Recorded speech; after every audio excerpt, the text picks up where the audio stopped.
ఆకాశవాణి వరంగల్ కేంద్రం.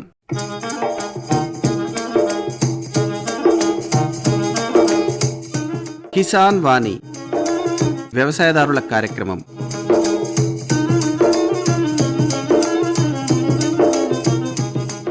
ఈ కార్యక్రమాన్ని సమర్పిస్తున్నవారు కేంద్ర వ్యవసాయ మరియు రైతు సంక్షేమ మంత్రిత్వ శాఖ, భారత ప్రభుత్వం.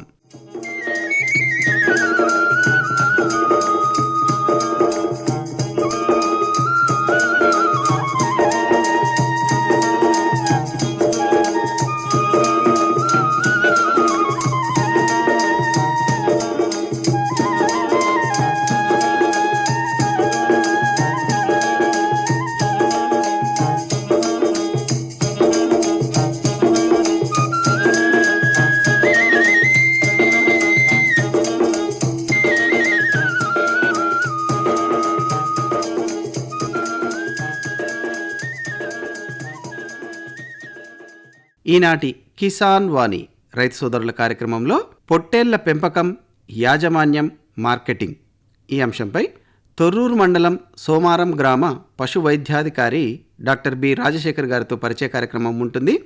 అనంతరం మొక్కజొన్న సాగులో అనుభవాలను ఆకాశవాణితో పంచుకుంటారు వరంగల్ జిల్లా గీసుకొండ మండలం ధర్మారం గ్రామ యువ రైతు గోనె నరేష్ గారు. కార్యక్రమంలో ముందుగా ఒక వాణిజ్య ప్రకటన విందాం. సర్వోత్తమ రైతు పురస్కారం లభించింది హరికి. హరి, మీ విజయ రహస్యం ఏమిటో చెప్పండి. రైతు మిత్రులారా, మీరు కూడా మీ పొలాల్లో అధిక పంటను పండించగలరు. అదెలా? ఎప్పుడు ఏ సమస్య వచ్చినా వెంటనే కలపండి ఈ నెంబరు 1800 ఇది ఎవరి నంబర్ బాబు? కిసాన్ కాల్ సెంటర్ది. అక్కడ విశేషజ్ఞులు మీ పొలం సమస్యలకు వెంటనే పరిష్కారం చెప్తారు. అదేంటయ్యా, విశేషజ్ఞులు అన్ని సమయాల్లోనూ దొరుకుతారా? తప్పకుండా దొరుకుతారు. ఏడాదిలో 365 రోజులును, అది కూడా ఉదయం 6 గంటల నుంచి రాత్రి 10 గంటల దాకా. మరైతే ఎక్కువసేపు మాట్లాడితే డబ్బు చాలా అవుతుందిగా. ఖర్చు లేనే లేదు. మొబైల్ పై గానీ ఇతర ఫోన్ తో కానీ కిసాన్ కాల్ సెంటర్ కి ఉచితంగా కాల్ చేయవచ్చు. సలహాకి కూడా ఖర్చుండదు. నిజంగా? 16 అనాల నిజం. రైతు సోదరులారా, పంట సమస్యల గురించి మీ భాషలో వెంటనే సమాధానం కోసం పూర్తి భారతదేశంలో ఏ ఫోన్ నుంచైనా జాతీయ హెల్ప్ లైన్ నంబర్ 1800-180-1551తో ఉచితంగా సంప్రదించండి. రైతు మిత్రుడు కిసాన్ కాల్ సెంటర్. ఇప్పుడు వినండి, పొట్టేళ్ల పెంపకం, యాజమాన్యం, మార్కెటింగ్ ఈ అంశంపై తొర్రూరు మండలం సోమారం గ్రామ పశు వైద్యాధికారి డాక్టర్ బి రాజశేఖర్ గారితో పరిచయం. పరిచయకర్త పులుమాటి పంకజ్ మోహన్. పొట్టేళ్ల పెంపకం, యాజమాన్యం మరియు మార్కెటింగ్ గురించి తెలియచేయడానికి సోమారం గ్రామం పశు వైద్యాధికారి డాక్టర్ బి రాజశేఖర్ గారు ఈరోజు మన ఆకాశవాణి కేంద్రానికి విచ్చేశారు. వారిని అడిగి పొట్టేళ్ల పెంపకం గురించి మరియు యాజమాన్య పద్ధతుల గురించి తెలుసుకుందాం. నమస్కారం అండి డాక్టర్ రాజశేఖర్ గారు. నమస్కారం సార్. మరి నిరుద్యోగ యువతకు, యువ రైతులకు, భూమి లేని పేదలకు మరి గొర్రెల పెంపకం వల్ల ఎలాంటి లాభం చేకూరుతుంది? జనరల్గా తెలంగాణలో గొర్రెల పెంపకం అనేది పూర్వకాలం నుంచి ఆనవాయితీగా వస్తున్న వ్యవసాయ వృత్తి. సో దీంతో నిరుద్యోగ యువతకు కూడా మరియు రైతులకు మంచి ఉపాధి లభిస్తుంది. ఈ గొర్రెలను ఎందుకు జీవనోపాధిగా ఎంచుకోవాలనుకుంటే, గొర్రెలను పెంచుకోవడానికి పెట్టుబడి అనేది తక్కువ అవుతుంది. సాధారణంగా ఆవులు, గేదెలు కొనుగోలు కంటే కూడా వీటి కొనుగోలుకు పెట్టుబడి తక్కువ. అదేవిధంగా ఇవి తక్కువ వర్షపాతం ఉన్నప్పటికీ పంటలు పండని ప్రాంతాల్లో తర్వాత పంట అవశేషాలను, గట్ల మీద పెరిగే గడ్డిని, గుట్టల చుట్టూ, కొండల చుట్టూ పెరిగే గడ్డిని తిని అవి మనకు మంచి లాభాలను ఇస్తాయి. కాబట్టి తక్కువ పెట్టుబడితోటి ఉపాధితో పాటుగా మంచి జీవనభృతి కూడా లభిస్తుంది. కాబట్టి మనం ఈ గొర్రెల పెంపకం వైపుకు ఎక్కువగా మొగ్గు చూపడానికి ఆస్కారం ఉంది. అంటే గొర్రెల పెంపకం నిరుద్యోగ యువతకు బాగా లాభదాయకం అంటారు. అంటే ఏ ఉపాధి లేని వాళ్ళకు వెంటనే ఉపాధి సాధించుకోవాలి అనుకుంటే తక్కువ పెట్టుబడితోటి మనకు ఒక ఉపాధి మార్గం అనేది దొరుకుతుంది. మాంసం ఉత్పత్తి కోసం మరి వాణిజ్య పరంగా ఏ జాతి గొర్రెలను ఎంచుకోవాలి? మనం ఎలాంటి గొర్రెలను ఎంచుకుంటే లాభదాయకం? మరి ఒకప్పుడు మనకు తెలంగాణ లోపల దక్కని జాతి గొర్రెలు అనేవి ఉండేవి. వాటి లోపల కొంత ఊల్ అంటే ఉన్ని అనేది ఎక్కువగా లభించేది. ఆ ఉన్నిని మనకు ఇక్కడ తెలంగాణ జాతి గొర్రెల ఉన్ని కూడా ఆర్మీలో ఉపయోగించేది. కాకపోతే ఇప్పుడు గొర్రెలకు ఉనికి డిమాండ్ తగ్గిపోవడం వల్ల, మాంసంకి డిమాండ్ ఎక్కువ పెరగడం వల్ల మాంసం ఎక్కువ అధికంగా వచ్చే జాతులు అనేది పెంచుకోవడానికి ఎక్కువ ఆసక్తి చూపాలి. అందులోపల నెల్లూరు బ్రౌన్ కానీ, నెల్లూరు బ్రౌన్ క్రాస్ కానీ, నెల్లూరు పల్లా కానీ, నెల్లూరు జొడిపి కానీ ఇలాంటి బ్రీడ్లని ఎంచుకుంటున్నారు. ఈ బ్రీడ్లతోటే ఈ తక్కువ సమయం లోపల ఎక్కువగా మాంసం పెరిగి బరువు పెరిగి రైతుకు మంచి లాభాలను అందించే అవకాశం ఉంటుంది. మరి ఇవి బయట అంటే వాతావరణానికి బాగుంటుంది ఒకటి ఇవన్నీ కూడా మన వీటి నెల్లూరు బ్రౌన్ యొక్క నేటివ్ ట్రాక్ట్ వచ్చేసి ఆంధ్రప్రదేశ్, అంటే ఆంధ్రప్రదేశ్లోనే నెల్లూరు జిల్లా లోపల ఇది ఎవాల్వ్ అయింది కాబట్టి మనకు ఆంధ్ర తెలంగాణ వాతావరణ పరిస్థితులు, ఉష్ణోగ్రతలు, తేమ, వర్షపాతం ఇవన్నీ కూడా సాధారణంగా ఒకే రకంగా ఉంటాయి కాబట్టి మన తెలంగాణ లోపల ఇవి సర్వైవ్ కావడానికి ఎక్కువ అవకాశం ఉంది. గొర్రెలను తీసుకున్నప్పుడు మరి వాటి పాక నిర్మాణంలో కానీ వాటి షెడ్డు నిర్మాణంలో కానీ ఎలాంటి ప్రమాణాలు పాటించాలి, మరి ఎలా ఏ విధంగా చేసుకోవాలి? జనరల్గా మనకి పాకలు అనేవి, గొర్రెల పాకలు అనేవి ఇప్పుడంతా స్టైలిష్ షెడ్స్ వేస్తున్నారు రేకులు పెట్టి అంతా. కానీ ఇంతకుముందు మామూలుగా తాటి కమ్మలతోటి తర్వాత వెదురు తాటి అవి వాటితోటి చేసేవాళ్ళు. దాని లోపల తక్కువ పెట్టుబడి ఉండేది, పెట్టుబడి తక్కువ ఉంటుంది కాబట్టి ఆటోమేటిక్గా లాభం అనేది ఎక్కువ ఉండేది. కాకపోతే ప్రస్తుతానికి కొంచెం ప్రజలు కూడా అప్డేట్ అయ్యి కొంత మోడర్న్ షెడ్స్ వేస్తున్నారు. జనరల్గా ఈ పాకలు అనేవి ఎత్తైన ప్రదేశంలో ఉండాలి, అంటే ఉన్న ప్లేస్ కంటే కొంత నార్మల్గా ఉండే ప్రదేశం కంటే కొంచెం ఎత్తైన ప్రదేశంలో ఉండి సూర్యరశ్మి మంచిగా తగిలేటట్టు ఉండాలి. తూర్పు పడమర దిశలో కట్టుకోవాలి. వర్షపాతం ఎక్కువ ఉండే చోట నేల నుండి 1 మీటర్ ఎత్తులో జనరల్గా బల్ల లాంటివి కొంచెం హైట్ వేసుకుంటే, ఎలివేటెడ్ వేసుకుంటే కనుక వాటి మూత్రము పెండ అనేది అపరిశుభ్రం కాకుండా వాటికి వ్యాధులు రాకుండా అవకాశం ఉంటుంది కాబట్టి కొంత ఎలివేటెడ్ షెడ్ కూడా వేసుకోవచ్చు. ఈ ఎలివేటెడ్ షెడ్ల వల్ల మంచి లాభం ఉంటుంది, ఖర్చు ఎక్కువ ఉంటుంది, కాకపోతే దానివల్ల లాభాలు కూడా ఉంటాయి. ఎలివేటెడ్ షెడ్ వల్ల ఏమైందంటే వాటి యొక్క మూత్రం కానీ పేడ కానీ కిందకి పడిపోతుంటాయి, అంటే గొర్రెలకి సంబంధం లేకుండా ఉంటుంది, పడుకున్నప్పుడు వాటికి అంటం అన్నట్టు. సో దానివల్ల వాటికి పరాన్నజీవులు ఆటో ఇన్ఫెక్షన్, అంటే వాటంతటా ఈ పరాన్నజీవి మళ్ళీ దానికే సోకకుండా వేరే గొర్రెలకు సోకకుండా అవకాశం ఉంటుంది కాబట్టి కొంత ఎత్తైన ప్రదేశాల్లో ఎత్తైన షెడ్లు, ఎలివేటెడ్ షెడ్లు చేయడానికి ప్రజలు సుముఖత చూపుతున్నారు. అంటే ప్రస్తుతం మరి ఏ వయసులో ఉన్న పొట్టేలు పిల్లలను కానీ గొర్రెలను కానీ ఎంపిక చేసుకోవాలి? సాధారణంగా మనము 3 నుంచి 4 నెలలు, అంటే తల్లి దగ్గర పాలు మరిచే పిల్లలను, అదేవిధంగా చిన్న కొమ్ము బయటికి వెళ్ళాలి. పొట్టేలు పిల్లలు కాబట్టి కొమ్ములు ఉంటాయి కాబట్టి చిన్న కొమ్ము బయటికి వెళ్ళేటట్టు చూసుకున్న తర్వాత అట్లాంటి పిల్లలను చూజ్ చేసుకోవాలి. అట్లాంటి పిల్లలను చూజ్ చేసుకున్నట్టయితే మనకి తల్లి పాలు మరిచిన మేత పట్టిన పిల్లలైతే తొందరగా బరువు పెరిగే అవకాశం ఉంటుంది. మళ్ళీ పాలు తీగే పిల్లలను తెచ్చుకున్నట్టయితే, పాలు తాగే పిల్లలను తెచ్చుకున్నట్టయితే వాటికి బరువు, మన పాలకు అలవాటు ఉంటుంది కాబట్టి బరువు అంత తొందరగా రాదు. అదేవిధంగా వాటిని మనం ఒక ప్రాంతం, అంటే అంగడి నుంచి కానీ ఒక రైతు దగ్గర నుంచి కానీ కొనుక్కొస్తాం కదా, కొనుక్కొచ్చినప్పుడు వెంటనే మనకి ట్రాన్స్పోర్ట్ స్ట్రెస్ అనేది ఉంటుంది. గొర్రెల లోపల ఎక్కువగా ట్రాన్స్పోర్ట్ స్ట్రెస్ ఉంటుంది కాబట్టి ప్రయాణ స్ట్రెస్ను తగ్గించుకోవడానికి వెంటనే రాగానే ఓఆర్ఎస్ కానీ రెస్టోబాల్ కానీ ఇట్లాంటి లిక్విడ్స్, వాటి ఉపశమనం కలిగించే లిక్విడ్స్ తాగిపించినట్టయితే మనకి చనిపోయే రేట్ అనేది తక్కువ ఉంటుంది. ఒకటి. రెండవది, రాగానే విమరాల్ లాంటి బలవర్ధకమైన ఆహారాలు కూడా అందించాలి. మూడవది, వాటి నట్టల మందు కూడా తాగించాలి. వాటికి నట్ల మందు తాగించారా లేదా అని చెక్ చేసుకొని, ఎక్కడైతే మనం కొంటామో అక్కడ నుంచి చెక్ చేసుకొని వెంటనే రాగానే నట్ల మందు తాగించినట్టయితే వాటికి రోగాలు వచ్చే అవకాశం తక్కువగా ఉంటుంది. గొర్రెల పాకలో మరి ఒక్కొక్క జీవానికి ఎంత స్థలం కేటాయించాలి? దాదాపుగా ఒక్కో గొర్రెకు 1 నుంచి 1.5 చదరపు మీటర్ల, అంటే కవర్డ్ ఏరియా, అంటే షెడ్ కింద.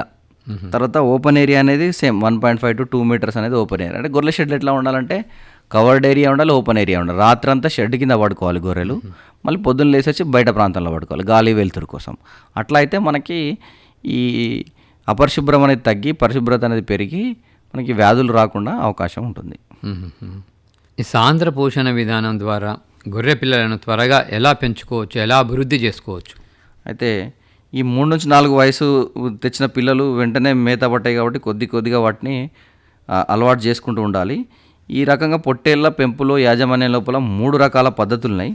ఒకటేమో ఇంటెన్సివ్, రెండోది సెమీ ఇంటెన్సివ్, మూడోది ఎక్స్టెన్సివ్. ఈ ఎక్స్టెన్సివ్ అనేది సాంప్రదాయ పద్ధతి, అంటే మన రైతులు ఎట్లాగా పిల్లలను మేత ప్రదేశాలకు, కంచెలకు, గుట్టలకు కొట్టుకుపోయి పొద్దున కొట్టుకుపోయి సాయంత్రం కొట్టుకొస్తారు కాబట్టి దాన్ని సాంప్రదాయ పద్ధతి లేదా ఎక్స్టెన్సివ్ పద్ధతి అంటాము.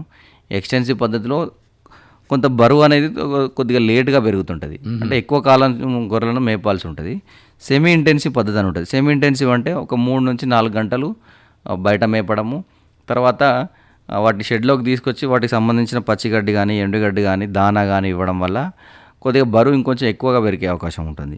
అదేవిధంగా కంప్లీట్ ఇంటెన్సివ్ అంటే అసలు వాటిని బయటికే వదలకుండా ఒక షెడ్లో కట్టేసి షెడ్ కన్స్ట్రక్షన్ చేసేసుకొని ఒక కాంపౌండ్ వాల్ లాంటిది తిప్పుకొని, లేకపోతే చుట్టూ తడకలు కట్టుకొని షెడ్ లోపలనే కంప్లీట్గా షెడ్ లోపలనే ఉంచుకుంటూ వాటికి దానా కానీ గడ్డి కానీ ఆహారం కానీ వేసినట్లయితే దాన్ని ఇంటెన్సివ్ మెథడ్ అంటాము. అయితే ఈ లేబర్ షార్టేజ్ కానీ, ల్యాండ్ అవైలబిలిటీ కానీ, అంటే కంచెలు కానీ గుట్టలు కానీ లేని దగ్గర, తర్వాత అదే కూలి వాళ్ళు పని వాళ్ళు దొరకని దగ్గర ఈ ఇంటెన్సివ్ పద్ధతిని ఉపయోగించుకోవచ్చు. కాకపోతే ఇంటెన్సివ్ పద్ధతి కొంత గొర్రెల లోపల ప్రిఫరబుల్ కాదు. కాకపోతే ఇప్పుడు అందరూ కూడా దాన్ని కొద్దిగా మాడిఫై చేసుకుంటూ ఫార్ములాస్ చేసుకుంటూ దాన్ని కూడా సక్సెస్ఫుల్గా చేస్తున్నారు. అంటే మేము సూచించేది అంటే సెమీ ఇంటెన్సివ్ పద్ధతి అనేది ఉత్తమమైన పద్ధతి. ఒక 2-3 గంటలు బయట తిప్పినది దానికి కూడా శరీరానికి ఎక్సర్సైజ్ అయినట్టు ఉంటుంది. ఆ తర్వాత మనం లోపల తెచ్చుకొని పచ్చిగడ్డి, ఎండుగడ్డి, తర్వాత దానా వేసుకున్నట్టయితే మనకి గొర్రెలు మంచి వెయిట్ పెరిగి మాంసం ఉత్పత్తి మంచిగా జరిగి అధికంగా లాభాలు వచ్చే అవకాశం ఉంటుంది. మరి గొర్రెల దానాలో పశుగ్రాసం కొరత లేకుండా ఫీడ్ బ్యాంక్ మోడల్ ఏ విధంగా సహాయపడుతుంది వాళ్ళకి? ఫీడ్ బ్యాంక్ మోడల్ అంటే మనకి ఎల్లప్పుడు 365 రోజులు సంవత్సరం పొడవునా మేత అందుబాటు ఉండడానికి కోసము తయారు చేసుకునే బ్యాంక్ లాంటిది అనమాట. సో దీని లోపల మనకు సాంప్రదాయ గడ్డీలే కాకుండా ఇప్పుడు దాదాపుగా చాలామంది కూడా యువత లోపల చాలా చేంజ్ వచ్చింది. వాళ్ళందరూ కూడా సాంప్రదాయ పద్ధతి కాకుండా సూపర్ నేపియర్ లాంటి గడ్డి రకాలను, తర్వాత కోఫోర్ లాంటి గడ్డి రకాలను ఎంచుకొని వాటిని పెంచుకుంటూ వాటిని కట్ చేసుకొని పొట్టేళ్లను షెడ్ లోపలనే ఉంచుకొని వాటికి పోషణ అందించుకుంటూ వాటిని పెంచుతున్నారు. కాబట్టి ఈ వర్షాకాలం టైం లోపల ఇప్పుడు ఎక్కువగా పెరుగుతుంది. సో ఈ వర్షాకాలం లోపల మళ్ళీ బయట కూడా గడ్డి దొరుకుతుంది. సో ఇప్పుడు ఈ టైంలో జనరల్గా బయట మేపడానికి ప్రిఫర్ చేస్తారు. కాబట్టి ఈ పెరిగిన గడ్డిని ఏం చేయాలంటే కట్ చేసుకొని సైలేజ్ రూపంలో బ్యాగుల లోపల కానీ కొంత కెమికల్ ట్రీట్మెంట్ చేసుకొని దాన్ని బ్యాగుల లోపల కుక్కడం కానీ, లేదంటే ఒక పిట్ గుంత తీసి దాని లోపల పెట్టి పైన మట్టి కానీ తర్వాత పేడ కానీ కవర్ చేసుకొని ఉన్నట్టయితే ఇప్పుడు ఎండాకాలం లోపల కానీ చలికాలం తర్వాత ఎండాకాలం స్టార్ట్ అయ్యే టైం కానీ అప్పుడు మనకు పచ్చి మేత అనేది అవైలబుల్ ఉండదు. కాబట్టి అప్పుడు ఈ సైలేజ్ అనేది మనం వాడుకోవచ్చు. సైలేజ్ వాడుకోవడం వల్ల ఏమైందంటే దానికి నిరంతరం అనేది పచ్చిగడ్డి అందుబాటులో ఉంటుంది. ఇంకోటి మనకు సుబాబుల్ గడ్డి కానీ, అవిసె గడ్డి కానీ, తర్వాత దశరథ గడ్డి, ఇవన్నీ కూడా పిల్లి పెసర, ఇవన్నీ కూడా మన బొబ్బెర్లు కూడా అంటాము, అలసందలు అంటారు. ఈ అలసందలు ఇవన్నీ కూడా మనకు ఈ గొర్రెల లోపల వాటికి పచ్చిగడ్డి కింద ప్రోటీన్ ఫీడ్ కింద వాడుకోవచ్చు. అట్లా మనము ఈ 365 డేస్ దానాన్ని సేవ్ చేసుకుంటే మనకి యూజ్ అవుతుంది. అట్లాగే ఇప్పుడు చాలామంది టీఎంఆర్ టోటల్ మిక్స్ రేషన్ అని కూడా వాడుతున్నారు. అంటే పచ్చిగడ్డి, ఎండుగడ్డి అన్ని దాంట్లోనే కలిసిపోతాయి అన్నట్టు. దాంట్లోనే కలిసిపోయి ఒక ఫీడ్ లాగా దొరుకుతుంది. అది కూడా బాగానే మార్కెట్లో దొరుకుతుంది. కాకపోతే ఏంటంటే దీన్ని ఒకేసారి తీసుకురాకూడదు. ఇప్పుడు ఏదైనా ఫీడ్ కొత్త ఫీడ్ అలవాటు చేసేటప్పుడు ఏం చేయాలంటే రెగ్యులర్ ఫీడింగ్తో పాటుగా ఒక 5 to 10% మాత్రమే కొత్త ఫీడ్ వేయాలి. తర్వాత 10 గ్రాడ్యువల్ కొద్దిగా పెంచుకుంటూ పోవాలి. 10% 20% చేయడం, 20% 30%, 30% 50%, 100% మార్చుకోవాలి. ఈ అకస్మాత్తుగా దానా కానీ కొత్త రకమైన ఫీడ్ తేవడం వల్ల ఏమైందంటే వాటికి డయేరియా అవుతుంది, అంటే విరేచనాలు అవుతాయి. ఎందుకంటే వాటి యొక్క జీర్ణ వ్యవస్థ అనేది అడ్జస్ట్ కాలేదు. కాబట్టి చాలామంది ఫార్మర్స్ చాలా బాగా గుర్తుపెట్టుకోవాల్సింది ఇక అందరు ఇక్కడ మిస్టేక్ చేస్తున్నారు, ఇక్కడే మిస్టేక్ చేస్తారు. ఒక చిన్న పొరపాటు అనేది మొత్తం ఫామ్నే లేపేసే జరుగుతుంది. కాబట్టి నేను చెప్పిన అంశం ఏదైతే ఉన్నదో దానా మార్పు కానీ గడ్డి మార్పు కానీ అనేది కొద్దిగా చేసుకుంటూ మాత్రమే అవి అలవాటు పడతాయి. అకస్మాత్తుగా చేస్తే మాత్రం చాలా నష్టాలు చూడాల్సి వస్తుంది రైతులు. ఫీడ్ బ్యాంక్ అన్నారు, అంటే ఫీడ్ బ్యాంక్ వల్ల 365 రోజులు మనకు పచ్చిగడ్డి అందుబాటులో ఉంటుంది అనమాట. బాగుంటుంది. పచ్చిగడ్డి అందుబాటులో ఉండి మాయిశ్చర్ కంటెంట్ ఎక్కువ ఉండి అవి కూడా వెయిట్ పెరగడానికి అవకాశం ఎక్కువ ఉంటుంది. ఇప్పుడు గొర్రె పిల్లలు పుడతా ఉంటాయి కదా, కొత్త పిల్లలు వస్తూ ఉంటాయి వాళ్ళకి. మరి అలాంటివి వచ్చినప్పుడు మరి ఏమైనా జాగ్రత్తలు తీసుకోవాలా? అంటే వాటి ఆరోగ్యం గురించి ఎలాంటి చర్యలు తీసుకోవాలి? ఖచ్చితంగా వాటి గొర్రె పిల్లలు పుట్టినప్పుడు ఏం చేయాలంటే వాటి ముక్కు మీద నోటి మీద పొర లాంటివి ఉంటుంది అనమాట. ఆ పొరను వెంటనే తొలగించేసి ఉమ్మనీరు ఏమైనా తాగిందా లేదా అని చెక్ చేసుకోవాలి. చెక్ చేసుకున్న తర్వాత ఒకవేళ తాగి ఉంటే గొర్రె పిల్లను తలకిందులుగా వేలాడదీసి ముక్కుని ఇట్లా తీడితే దాని లోపల ఏమన్నా ఉమ్మనీరు కనుక వెళ్ళేది ఉంటే బయటకు వచ్చేస్తుంది. తర్వాత పుట్టినాక వెంటనే ఒక 1/2 hour to 1 hour లోపల మనకి వెంటనే గొర్రె నుంచి పాలు ఉత్పత్తి అవుతాయి. ఆ పాలు తాగించాలి. ఆ కొలెస్ట్రామ్ అంటే దాన్ని కొలెస్ట్రామ్ అంటాం అన్నమాట, ముర్రుపాలు అంటారు. ఆ ముర్రుపాల లోపల తల్లి నుంచి వ్యాధి నిరోధక లక్షణాలు అనేవి పిల్లలకు వస్తుంటాయి. కాబట్టి వెంటనే ఒక 1/2 hour లోపల 1 hour లోపల వాటిని తాగిపియాలి. అట్లాగే బొడ్డు అనేది వేలాడుతూ ఉంటుంది కాబట్టి ఆ బొడ్డు కట్ చేసి దానికి టించరాయిడిన్ ద్రావణంలో ముంచాలి. అట్లా కట్ చేసినప్పుడు ఏమైందంటే ఆ గొర్రెపిల్ల కింద పడుకున్నప్పుడు దానికి ఈ బ్యాక్టీరియా అనేది అంటుకొని దానికి వ్యాధులు వచ్చే టెటనస్ లాంటి వ్యాధులు వచ్చే అవకాశం ఉంటుంది. కాబట్టి గొర్రె పిల్లలు పుట్టినప్పుడు ఈ రకమైన జాగ్రత్తలు తీసుకోవాలి. గొర్రెలలో అకస్మాత్తుగా మరణాలు కలిగించే చిటుక వ్యాధి గురించి మీరు ఎలాంటి సూచనలు ఇస్తున్నారు రైతులకు? అది పొట్టేళ్ల పెంపకం చేసే రైతులు ఎక్స్టెన్సివ్ మెథడ్లో అంటే బయట వైపు బయటకు మేతకు తీసుకుపోయే రైతులు ఈ తొలకరి వర్షాలు పడ్డప్పుడు చాలా జాగ్రత్తగా వ్యవహరించాలి. ఈ టైం లోపల ఏమైందంటే వాళ్ళకి చిటిక రోగం లేదా ఎంటెరోటాక్సిమియా అనే వ్యాధి వస్తుంది. ఏమైందంటే వర్షాలు పడగానే మట్టిలో ఉన్న బ్యాక్టీరియా యొక్క స్పోర్స్ అనేవి మొదలవుతాయి అనమాట. ఆ స్పోర్స్ ఇవి పచ్చిగడ్డితో పాటు ఆ స్పోర్స్ తిన్నప్పుడు ఏమైంది, చిటిక గడ్డి సడన్గా కనబడుతుంది కాబట్టి పచ్చిగడ్డి బాగా కనబడుతుంది కాబట్టి బాగా ఎక్కువగా తింటాయి అన్నట్టు. అవి ఓవర్ ఈటింగ్ అవుతుంది. ఆ ఓవర్ ఈటింగ్ వల్ల ఏమైందంటే దాని లోపల క్లాస్ట్రీడియం అనే బ్యాక్టీరియా అనేది అనరోబిక్ బ్యాక్టీరియా అది డెవలప్ అయిపోయి మనకి చిటిక వేసే టైం లోపల గొర్రె చనిపోతుంటుంది. దాని టాక్సిన్స్ రిలీజ్ చేయడం వల్ల చిటిక వేసే టైం లోపల గొర్రె అనేది చనిపోతుంది. అందుకని దాన్ని చిటిక వ్యాధి అంటాం.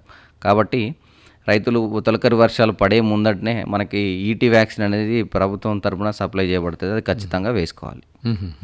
గిట్టెల మధ్య పుండ్లు ఏర్పడే కాలిపుండు వ్యాధిని మరి ఎలా నివారించుకోవాలి, ఎలాంటి జాగ్రత్తలు తీసుకోవాలి రాకుండా? ఇంకొకటి గొర్రెల లోపల బాగా రైతులను ఇబ్బంది పెట్టేది ఏంటంటే ఫుట్ రాట్ అనేది వ్యాధి. ఫుట్ రాట్ దాన్ని కాలిపుండు అంటారు.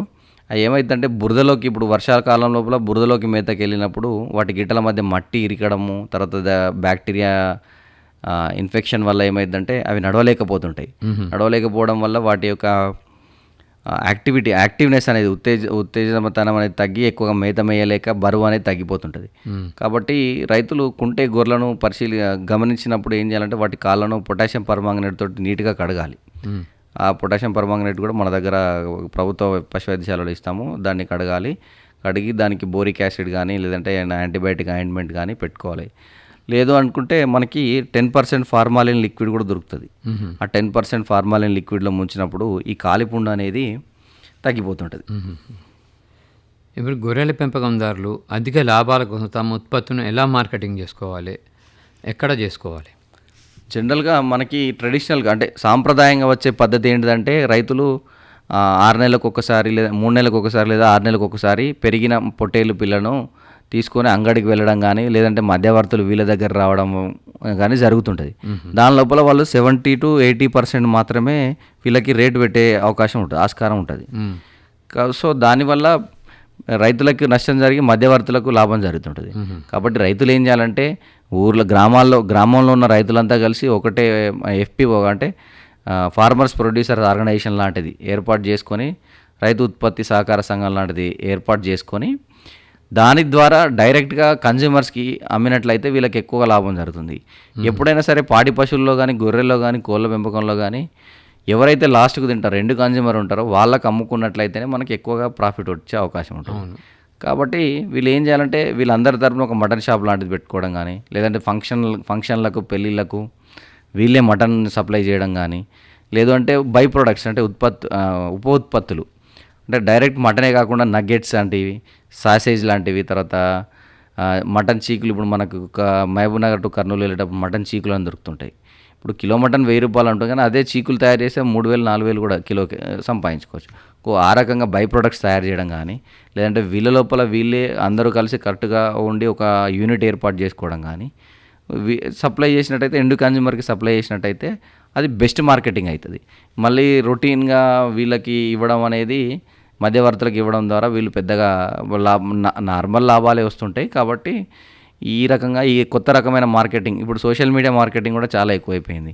సో ఆ రకంగా కూడా రైతులు అనేది మార్కెటింగ్ చేసుకున్నట్టయితే వీళ్ళు మంచి లాభాలను పొందే అవకాశం ఉంటుంది. ఇంతవరకు పొట్టేళ్ల పెంపకం, యాజమాన్యం మరియు మార్కెటింగ్ గురించి సోమారం పశు వైద్యాధికారి డాక్టర్ బి రాజశేఖర్ గారు మన ఆకాశవాణి రైతులకు చాలా చక్కగా తెలియజేసినందుకు ధన్యవాదాలండి. Thank you sir. ఇంతవరకు శ్రోతలు పొట్టేళ్ల పెంపకం, యాజమాన్యం, మార్కెటింగ్ ఈ అంశంపై తొర్రూరు మండలం సోమారం గ్రామ పశు వైద్యాధికారి డాక్టర్ బి రాజశేఖర్ గారితో పరిచయ కార్యక్రమం విన్నారు. పరిచయకర్త పులుమాటి పంకజ్ మోహన్. శ్రోతలు కిసాన్ వాణి రైతు సోదరుల కార్యక్రమం వింటున్నారు. కార్యక్రమంలో మరొక వాణిజ్య ప్రకటన విందాం.